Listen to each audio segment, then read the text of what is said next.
It would help if I turned my microphone on, wouldn't it? There we go. I'm pretty sure you should be able to hear me now. Um, yeah, sorry if I look a little dishevelled. I am somewhat hungover, so I had a sugary coffee to try and deal with this.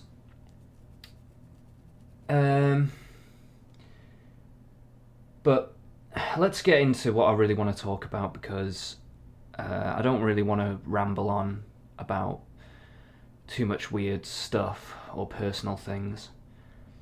I want to talk about the Russia report and also the current state of the world and what is going on. And this is going to seem a little like conspiracy theory stuff, but honestly, it seems pretty fucking obvious to me what's been going on. So, hear me out, hear what I've got to say, give me your ideas in the comments or in the chat if you're live watching this. And yeah, just let me know what you think about what I've got to say because I'd like to think that I'm wrong, but I really don't think that I am. So, okay, that's enough of the preamble, so let's get into it. So I read the Russia report, I just finished reading it this morning. And the left-wing media's takeaway from it is that, you know, the UK intelligence agencies didn't bother to stop Russian interference in the Brexit vote. And that is somewhat true. Like, the report does indicate that, like, they didn't really put a lot of effort into trying to stop them doing what they were doing. Now, what were they actually doing, though?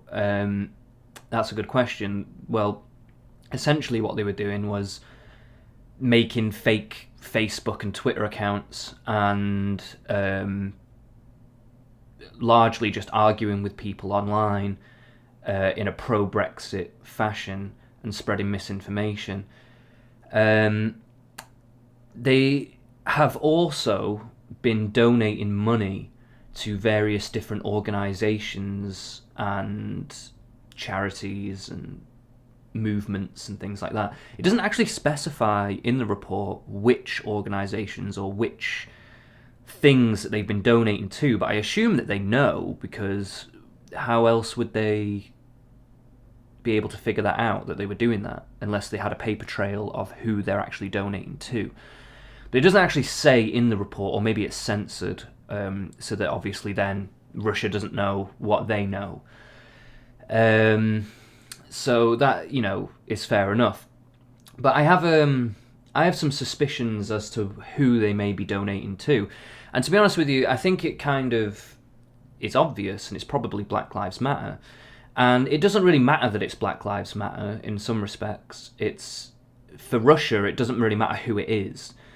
They want to destabilise the country, and whoever's going to do the most damage, they're going to go for them. So if, for instance, if it was like a right-wing kind of, like the EDL or something like that, then if they were big enough and they were causing enough of a stir, and, calling for, I don't know, defunding the police or something like that, then they would probably fund them and make them a bigger deal so they can do the maximum amount of damage.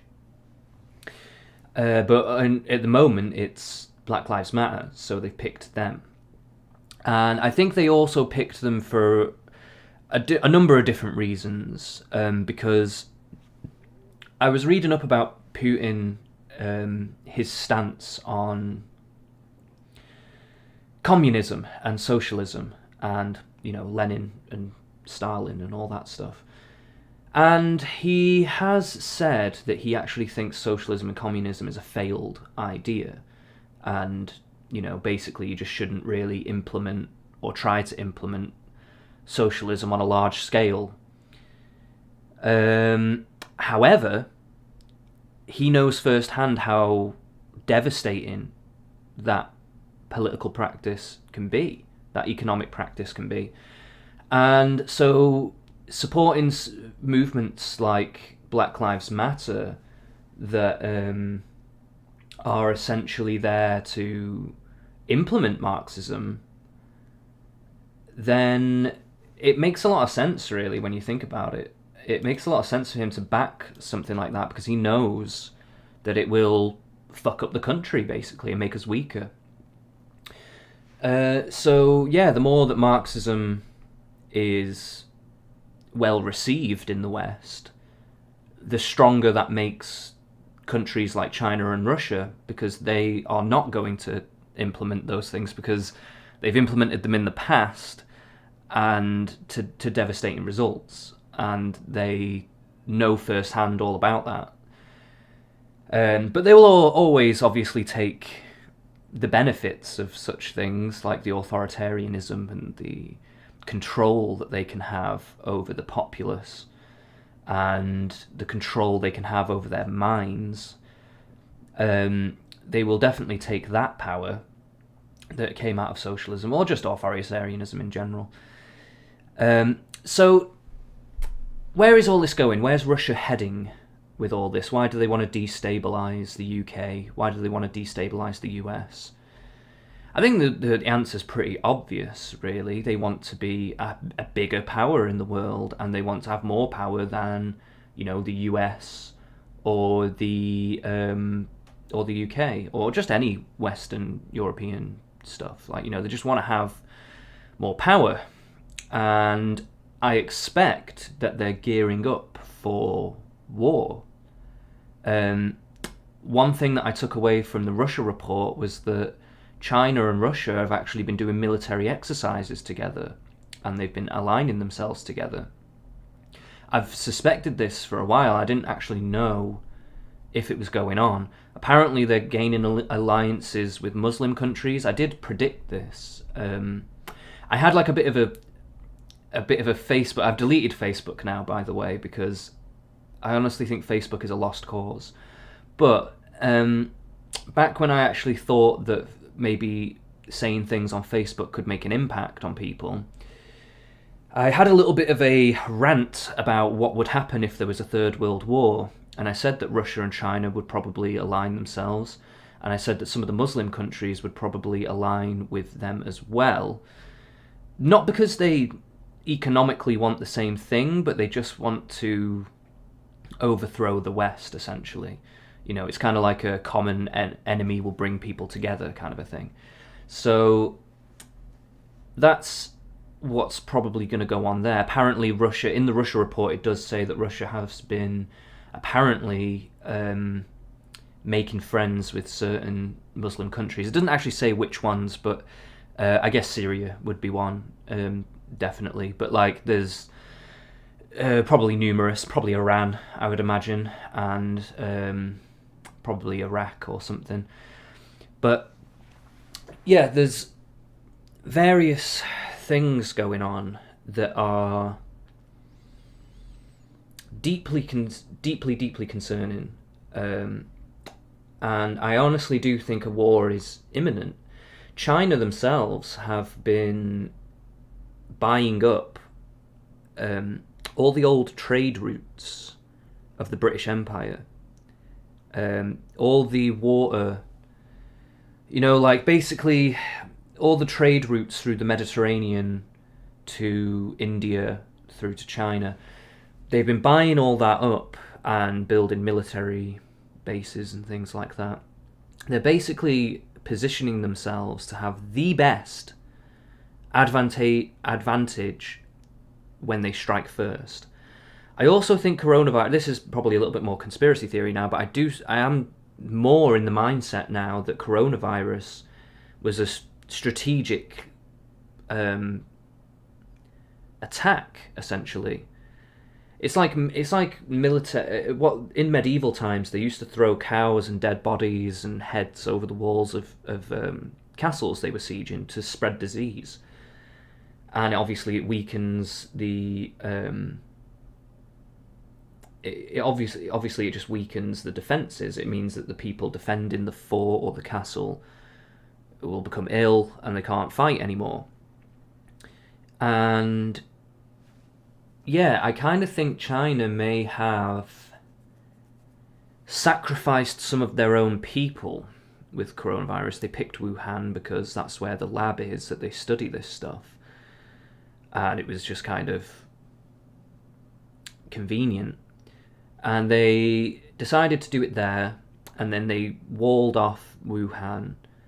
So they sacrificed the people of Wuhan to the virus, and then purposefully let people out into other countries. In fact, those people may have even known what they were doing. I'm not sure.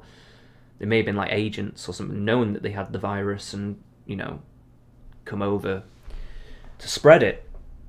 I don't know if it goes that deep, but maybe it does. But obviously China wanted to look like it was a natural occurrence, so that's why they had to do it to themselves, so that they could have an alibi to say, oh, it happened to us too, it's just a natural occurrence, just kind of whatever. But the thing is that China don't really care about their own people, really. Like, they don't, you can tell the way that they operate. They only care about their people in the sense that they are automatons, essentially. They're just cogs in the wheel of the Chinese machine.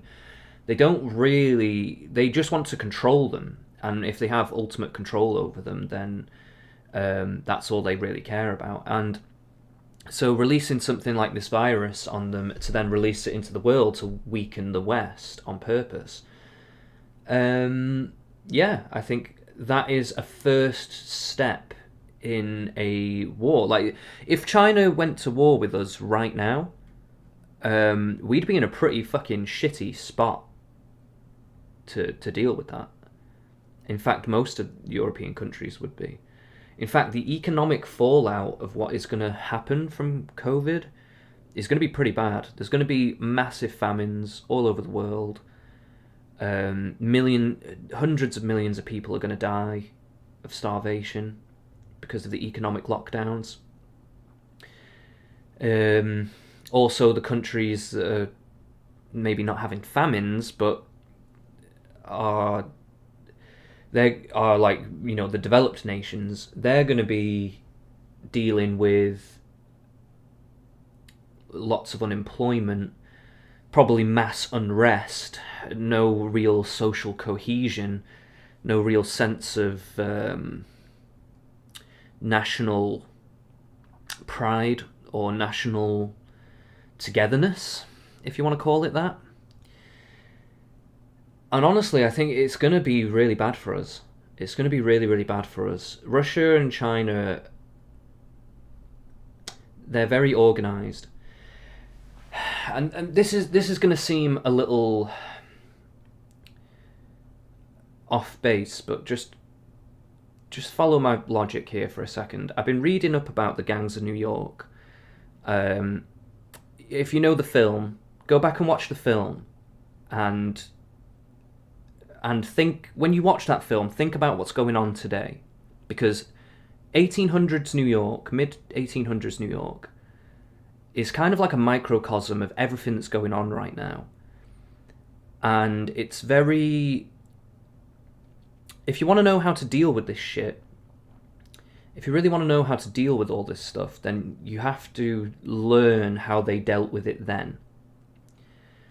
And it seems to me like, basically, you've just got to organise, and you've got to have warriors, and you've got to have people that stand for something, that stand for a tribe, essentially. The Marxists don't stand for anything other than themselves, because they don't really want family, they don't really want capitalism, they don't really want to work for much of anything. They just want society to be completely equalised to suit them, basically. And so the Marxists are essentially... They are like nihilists, essentially. They're all like kind of postmodernists. They want to deconstruct everything. They don't really want to build anything of substance, which is why they're actually quite a big threat, really. It's why they're quite a big problem. Because they don't have any sense of... they don't even realise why that is bad, which is, is quite alarming, really. But So basically, the kind of capitalists, the liberals, and by liberals I mean the classical liberals, um, and the moderates, and the centrists, and the conservatives, we've basically got to organise and band together in a way that is fundamentally, I don't know how to put this properly, that has a vision. I understand that the conservatives have values of family and, you know, treating people well and working for what you have. It's not really enough. Like, there has to be a concerted effort to really embody something. I don't know, it feels like there's something lacking. And there has to be a purpose. And the purpose being that, you know, we're not going to falter in our love for our country and a love for our people. And by our people, I mean anyone of any colour, as long as you're British, or even just anybody who wants to keep Western society going. It's going to be... But we have to have warriors. We can't sit here thinking that we can debate these things anymore. I don't think countries like Russia, or even organisations like Black Lives Matter or whoever, none of these people want to debate these things. They don't really want to debate. They want to fight. And I think we've got to come to that realisation that that is what it's coming to. By proxy, they're forcing it. You know, like, if somebody comes up to me and punches me, although I might not want to fight, by proxy they are forcing me to fight, because I'm going to have to defend myself or lose and take a beating. So if we don't want to lose and take a beating, we're going to have to be forced to fight, and we're going to have to show that we're ready to fight. And it's going to have to be obvious. We're going to have to make it obvious that we're willing to do that. I don't think it's that obvious from the Conservatives. It was for a little while in the US, especially when all the free speech stuff was going on and Antifa were coming down and they were beating people up, so the right-wing people started doing the same. And at first I was like, oh, this is just devolving into bullshittery and it shouldn't really be going on. And I realise now that, in a way, it can't really be any other way. The only way to get to non-violence is social cohesion on a lot of these things.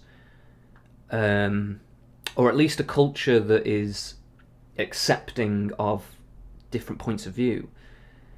But more and more and more, the idea of having differing points of view that can be considered okay it's just being clamped down on. Like, the whole thing with Twitter and Facebook and stuff, just getting rid of people who say things that they don't like. Like, they'd literally just say normal conservative stuff, or they might just say, I'm not sure about Black Lives Matter, I think they're just being more divisive. People get fired all the time, their whole livelihoods, their whole reputations, everything taken away from them. They might as well just be killing them, really. Obviously they're not killing them, which is at the minute, but although there have been some killings to do with this kind of stuff. I read this morning about a black fella in Michigan who is a Trump supporter, has been a Trump supporter for a while, killed in broad daylight for his views. It's not been investigated yet to know if it is truly about his views, but come on, man, how was it going to be about anything else? That's what his whole life was about, apparently, is he just went around with signs and spoke to people about politics. That was his life. I can't imagine that he was killed for any other reason than that he probably opposed Black Lives Matter and he was a Trump supporter. And you know what? I saw a video of him. It was literally... That video was filmed a couple of hours before he was killed. Now, in that video, when he speaks about his views, he only speaks for like a couple of minutes, but he comes off very lucid, he comes off very well spoken, and he comes off he's not a dumb guy. The guy's obviously thought about what he's doing quite deeply. He has these very particular Bible verses, and I looked them up to see what he was saying, and they were talking about people will not understand the signs, right? People think that people want a sign from God, but they will not understand the signs, even if he puts one in front of them. Stuff like that. And I was like, wow, man, this guy, he really knows his shit, man. He really knows his shit, and he was killed. He was killed, and honestly, it makes me just want to fucking cry, to be honest with you. But it's just, this stuff,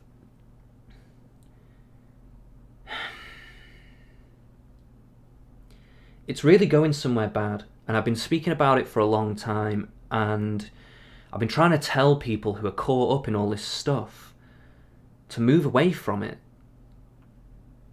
but they generally just double down into it all.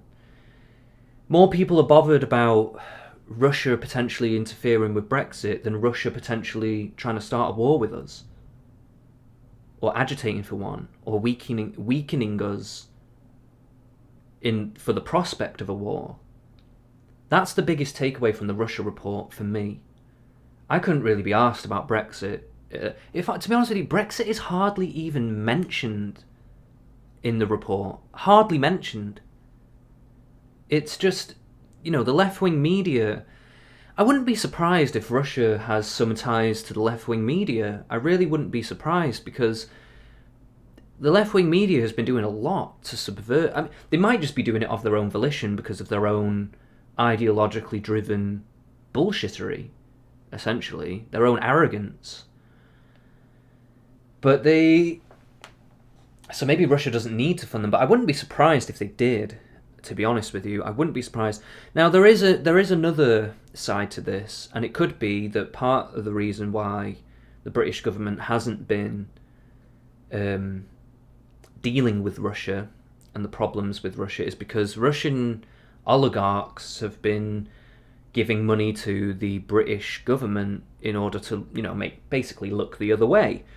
Now, I was thinking about this idea, and it does seem very plausible, but at the same time, it doesn't make a lot of sense in certain respects, because we're talking about people who are already very rich. So I looked up some of these claims about oligarchs giving money, and there was a bit of a scandal not long ago about some of the cabinet at the minute have had donations of like 50 grand from various different Russian people, one of whom is pictured with Boris Johnson, and apparently this guy is a critic of the Putin regime. So maybe he's a plant, maybe he's there to look like he's a Putin critic, but really he's working with Putin. I don't know. Hard to say, really, what's going on there, because there's always a lot of smoke and mirrors going on. But if we just take it on face value and say they're being honest, then Boris has taken donations from a rich Russian fella who happens to be somebody who has escaped the Putin regime and has decided to come to Britain to become a citizen and conduct his business here because he doesn't like Putin, right? So for the media, the left-wing media, to try and spin that into this is Russian interference with politics is kind of like, well, you're kind of just chatting shit, really, aren't you? But there is some credibility to it. But then I started to think about it a little bit deeper, like, so why would the government in question right now sell out our country, our entire country, to Russian oligarchs who would be making tens of millions, if not hundreds of millions of pounds from money laundering and crime and all property and all kinds of things, right, that they're doing, for 50 grand? And these people are already rich. And they must know from intelligence agencies that Russia are probably agitating for a war. that would likely see them attacked or killed or potentially assassinated, and their own people as well. So why would they do that? Why would they sell out their entire country for 50 grand when they're already like millionaires and stuff? It just doesn't quite make sense to me. It feels like they're making... When I really think about it, it just seems like they're trying to drum up a controversy that doesn't really exist. And it sounds very plausible, because of course these things do happen. But when you really think about it, it doesn't really make a lot of sense, really. Maybe they are doing that. Maybe they are. I don't know. Maybe they are doing that. I would give some leeway to say that maybe that is happening. But I think it's more likely that the British government are essentially kind of looking the other way, because they know if they start challenging Russia and pouring their efforts into stopping what Russia is doing in this country, they may agitate for a war even sooner, when we're not ready for it. So they have to... Because that's what the report says. The report actually says, and I'm kind of quoting this now, it says that the potential for military response or military escalation with Russia is very potent. They use the word potent. So they do know, they're very aware that Russia could flip on a dime. And if they do flip on a dime, then China's going to jump in with them too. If Britain and Russia went to war, it would be a world war, because everyone would want to get involved. And then we get to, like, what would that look like? Because it's going to happen. It's actually going to happen. I'm convinced of it now. I think it's going to happen. I think China and Russia are agitating for it. They want it. They're just waiting for the right time. And it's looking like it's probably pretty soon. So, what will that look like? A lot of people are worried that it'll be a nuclear war. I don't think it will be a nuclear war. I think nuclear weapons will actually be abandoned. I think the one thing the reason why the war hasn't started yet is because people are waiting to see. The penny hasn't quite dropped yet, I don't think, with this attitude. Like, they haven't quite realised that everybody's bluffing and nobody's going to use their nukes. Because what's the point? If they use nuclear weapons in these wars, there's not going to be anything left to rule over. And that's not what these people want. They don't want to rule over ash. They want to rule over kingdoms of people and resources and wildlife and everything, you know? But the penny hasn't quite dropped yet. They still think that they might use them, but nobody's going to actually use them. Maybe some wild cards like North Korea might try. But if they did that, they would just get wiped off the map. But that's the kind of thing, though, isn't it? That is literally what the issue is. Like, they're just not gonna do it. They're not gonna do it that way. If it becomes a land war, it's going to be drones, it's going to be feet on the ground, it's going to be guns, it's going to be mother of all bombs, you know, it's going to be everything but nuclear weapons, and it's going to be devastating. I mean, the nuclear weapons would be bad enough, but because of the radiation and stuff like that, it's pointless. So they're going to use all the ballistic stuff that they have, and it's going to be devastating. It's going to be really devastating. I don't know if the British people even really fucking understand this properly.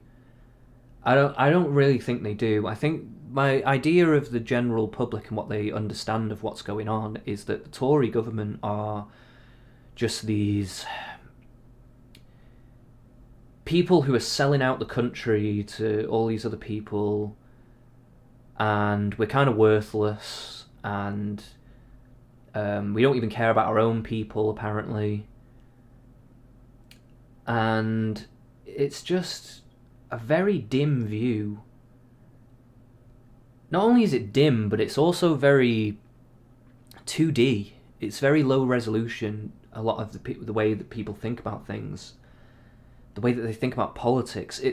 Politics is so complex. It's such a complex weave of things that are happening all at one time. And I don't think people put themselves in the government's shoes sometimes. Like, put yourself in the shoes of the Prime Minister, or just the government in general, somebody in the government, and you know that Russia is agitating for a war, or they're infiltrating your country, or they're doing all these crimes and stuff like that. But you know if you go after them, it could result in a really catastrophic problem. So what do you do with that situation? You got the left-wing media who come out and go, oh, we should call out Russia, oh, we should do this, oh, we should do that. They're kind of stupid. And I'm not even saying kind of, they're genuinely very deeply stupid. They're very, very deeply stupid, the left-wing. They don't really think through anything. I mean, why? Considering that they're proponents of socialism and Marxism, of course they don't fucking think it through. Of course they don't fucking think it through. They're imbeciles, basically. They're very self-involved. And they just think that they can wave their hands and life will become fair somehow. When has that ever been? When and how will that happen? What in human nature would ever give you that impression that that can happen? We can get to a place where things are like generally fair, but there's always just going to be things that we just can't get rid of, and that has to be accepted. We have to recognise that. The left seems to be living in some kind of weird denial of all that. And they really don't think through their ideas at all. Like Jeremy Corbyn's manifesto in the last election, he wanted to nationalise so much stuff.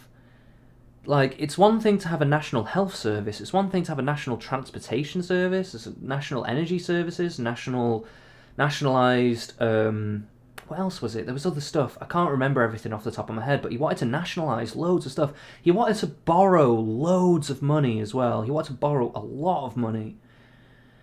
And all that stuff, it was going to essentially bankrupt the country. And I don't even know if he would know how to manage these things. Like, who was going to manage all this stuff? Did he think that he was going to get the business leaders of the energy companies and stuff like that to come on board to a nationalised energy thing where they would probably be getting paid a hell of a lot less than what they're getting paid now, because they'd have to make it within the government budget. So, and because the government doesn't make money outside of taxes, like, what are they gonna... How was that really gonna work? Like, how was that really gonna actually operate? Did they think that those people were gonna go and do that? No, they were gonna move away. They were gonna probably move away, a lot of these people. They would probably move to the USA, or they'd probably move to somewhere in Europe where they don't have to deal with this bullshit. That's what that was gonna cause that, because they don't think it through. They don't think about the consequences of anything. It's fucking insanity, man. It's insanity is what it is. And so many people are so self-righteous about it. So many people. So many people think that they are in the right and that what they believe in is good. And it's scary, man. It's very scary. And in the face of what can only be described as probably one of the worst world wars that could ever happen, and it will happen. I don't know if it'll be my lifetime or not, but I expect it probably will be in my lifetime, because, or our lifetime, people who are watching right now, because I don't think Putin wants to hand down his mission to somebody else. He's trying to see something through. and he's getting on in his age. He's fairly healthy, but he's getting on. And he wants to do this sooner rather than later. He wants to do this while he's alive. And I think the Chinese Prime Minister, can't remember his name right now off the top of my head, but he looks like Winnie the Pooh. But he is also in the same boat. You know, he's getting on, and he probably wants to see. He wants to see this mission through. What he wants to hand down is China, the world leader superpower. That's what he wants to hand down as his legacy. He wants to take on America, beat them, and then he can hand down China to somebody else. That's what I'm predicting here. So it's got to be within our lifetime. It's got to be soon. And I wouldn't be surprised if they piggyback and used coronavirus to do that.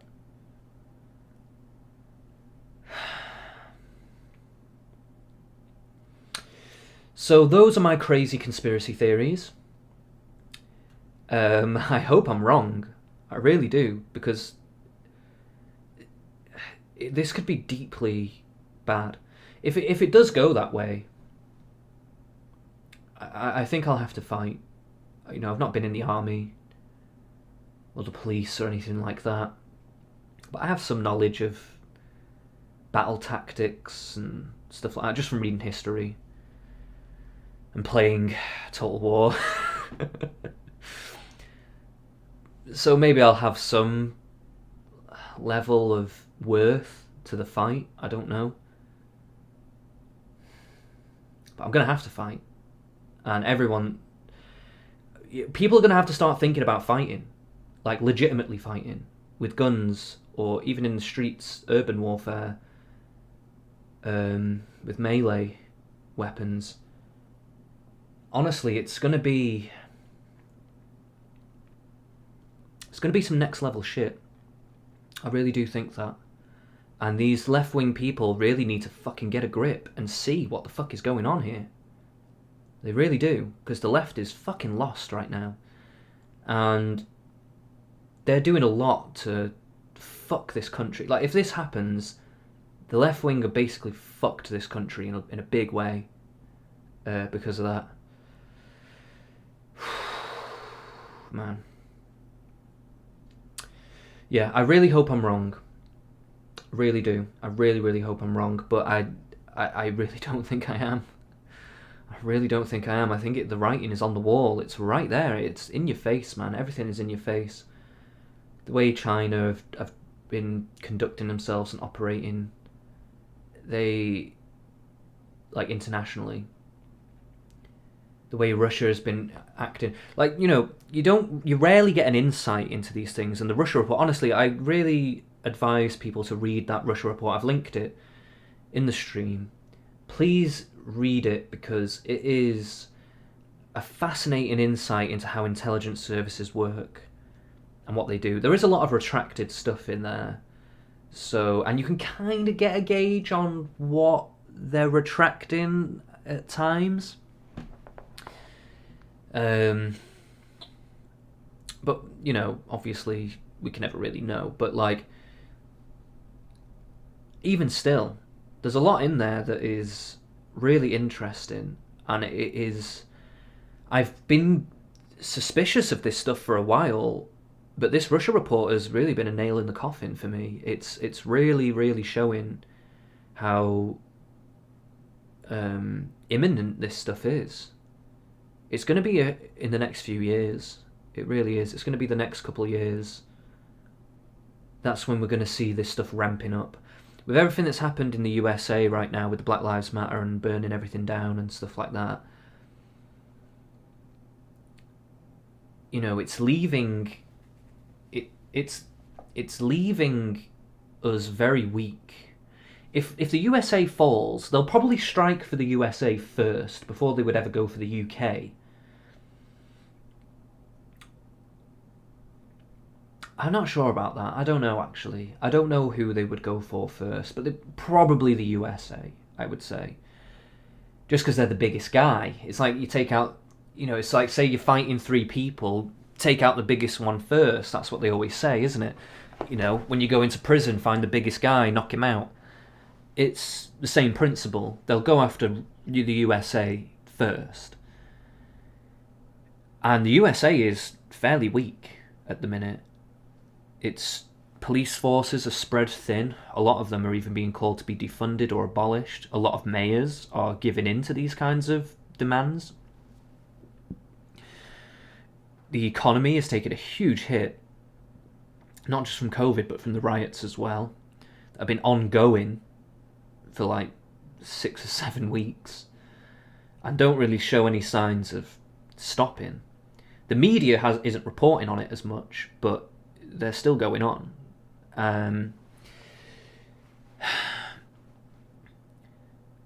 So, you know, it would just be the perfect time, wouldn't it, really? Let's face it, it would just be the perfect time right now to start a war. It really would. And maybe China and Russia are just waiting, you know, for the next couple of years. Maybe it won't even be a couple of years. Maybe it'll be this year. Who knows? But they're probably just waiting to get a few things together. You know, they've probably got like a few bases they want to build, or, you know, position certain military things where things are going to be the most advantageous. And they're just waiting to set these things up. They're just waiting to set these things up. Once they're set up, that's it then. Bam. It's going to happen. And I don't think there's going to be a formal declaration of war. Who gives a fuck about the rules of war? The UN and all that shit. They haven't been able to enforce anything. When has the UN enforced any of their international laws on anything? Never. It's never happened. Because they can't do that. That's not how the world works. It just doesn't work like that. You can't say to Russia and China, oh, you've got to formally declare war before you go to war. No. Because that takes away all the power of striking first. That's why sucker punches are so devastating. Because people don't see it coming. And that's a very useful thing in war. Why would you give that up? Why would you give that advantage up in war? To kowtail to these international rules, these Queensberry rules of war. They would never do that. They would never ever do that. They would literally... It would literally just be, they roll up with loads of planes or something like that and just bomb the fuck out of stuff. And the USA would have to scramble together in the time that they've got to deal with it. Russia, they don't even need to give a shit because they can come in from Alaska. I don't even know what... Does the USA have much... Does the USA have much defences in Alaska? I don't know. But yeah, Russia would probably come through Alaska, actually. That would make a lot of sense, because they would be able to just get in straight away. I might actually take a look at that and see if Russia has bases and stuff around that area. I don't know which area that is in Russia, but I know on the map they're really close. So, yeah.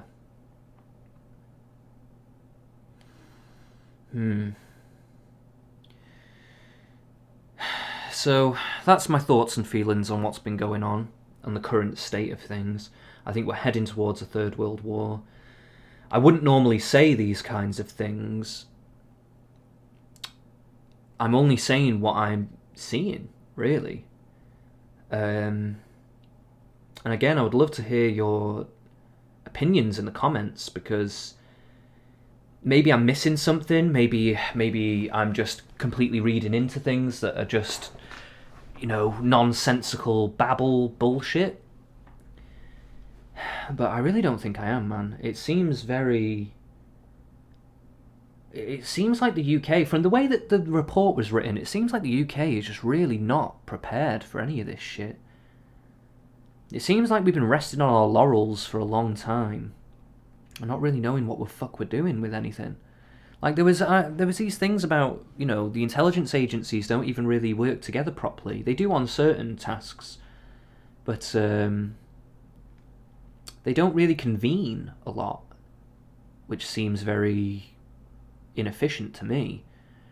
And that's what they say in the report too. In fact, a lot of the things that the report says I actually kind of agree with. The things that they suggest to improve on, I really agree with, and they're not even that difficult to improve on, really.